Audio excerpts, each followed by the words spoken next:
Something leads each and every one of us. It might be a God. It might be a philosophy. It might be a cultural expectation or the very urge to break those down. If we take a step back and think about what we are all following, it boils down to one simple thing. We are all led by example. We are all inspired by someone or something who made an impact on our lives, who showed us what to do or what not to do, how to view others or not to view others, how to make our world a better, safer, and a peaceful place. The strongest examples are those that are closest to us. For me, it was the people I work with. For Wala, it was her family. For you, it might be a teacher or a friend, a mentor or a colleague. Whatever or whoever it might be, the lesson we learned resonate most deeply when they come from something near to us. Peace is one of the lessons Zakaria and I have spent much of our lives learning. What it means, how to build it, and what it takes to pass it on. Especially within the last decade, this building and passage of peace has become even more personal to each of us. In Jordan and Lebanon, as the crisis in Syria has seen, more and more refugees are being displaced. We have witnessed the need for peace to be built and passed on like never before. It is why each of us started volunteering at the first place years ago, and what led us eventually to Generations for Peace. Physical borders are not the only borders need to be crossed when it comes to building peace.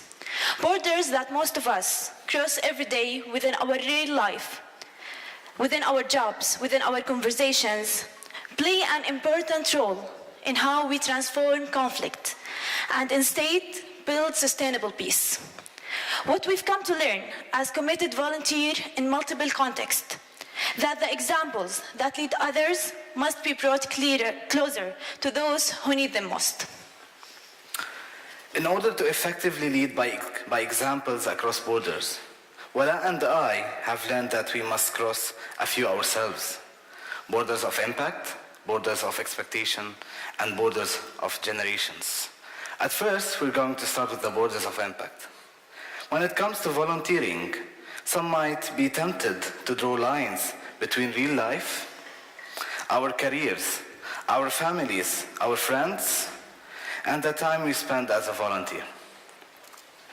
Working from the grassroots and engaging with people or leaving an impact as a teacher or coach or leader allows us to cross that border between our real lives and our volunteer lives. Instead of building a new impact, we as volunteers are able to deepen and broaden the impact that our day-to-day lives already have. This is especially important when our contexts grow and change. Today, as hundreds of thousands of refugees integrate more and more into local communities, this change is inevitable. In Jordan, nearly 90% of 1.3 million refugees live in urban centers and local communities. For me, volunteering and leading others in this environment was different from any other experience I ever had. It was the first time for me to work with Syrians, to understand what they have been through from their own point of view. I have learned again and again that impact is magnified when we cross the border between our real lives and our volunteering. In doing so, we are bringing our example and our lives closer to those we seek to impact. The second border we learn to cross is the border of expectation. Peace building is often seen as a high diplomatic process. But when we work within the grassroots, within local communities, and trying to integrate youth and children, we need to be courageous in our innovation and in defying expectation. Much of the work I have done as a volunteer has involved everyday activities like arts and sports to break down barriers and transform conflicts. Both arts, and especially sports, are becoming more widely recognized as effective ways to invite people to cross borders that once divided them. Sports is a universal language that can be understood by anyone, making it an effective form for peace building across cultural and social borders. The time I have spent with Palestinian Syrian refugees in Lebanon has been deeply shaped by influence of arts. Some of the boys and girls we worked with viewed the arts as something restricted.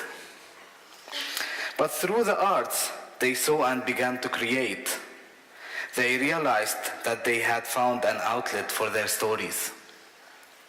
Some were empowered by abilities they had not known they had. Many were inspired by watching us as volunteers and those around them as their peers, expressed themselves in a way that they had not known they were possible. By crossing the border of expectation, we create safe spaces that provide the opportunity for those whose voices might not yet have been heard, to share them in the way they might never have thought possible. In doing so, we bring examples of peace building closer than they ever knew they were.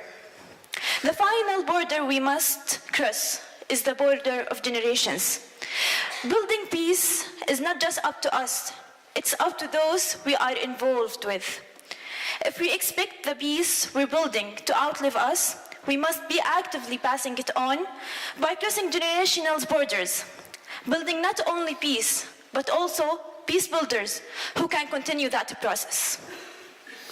The relationships we create and maintain will determine how peace is passed across generational borders. Saleh was one of the refugees I worked with in Lebanon. The memories of the war he had witnessed was so vivid. The trauma he now experienced was so intense. His life had been so difficult that he at one point thought it would be best simple to end it. Being surrounded for so long by dedicated volunteers changed that. Now he volunteers with others who are experiencing what he once did, spreading impact and creating peace builders who will both build peace and pass it on. The theme of this peace talk is peace without borders. But before we can have a peace that has no borders, we must make a habit of recognizing and crossing the borders that exist in our day-to-day lives, stamping out and erasing the lines in the sand that divides us from them. It is up to all of us not only lead by example, but to bring that example as close as possible to those we seek to impact. A peace for all, regardless of the borders that separate us, be they along lines of race, nationality, ethnicity, religion, tribe, gender. This is the peace we seek to build and sustain. The strongest examples are those that are closest to us. This is the example we seek to lead by, one that not only crosses the borders that divide us, but erases them all. Thank you.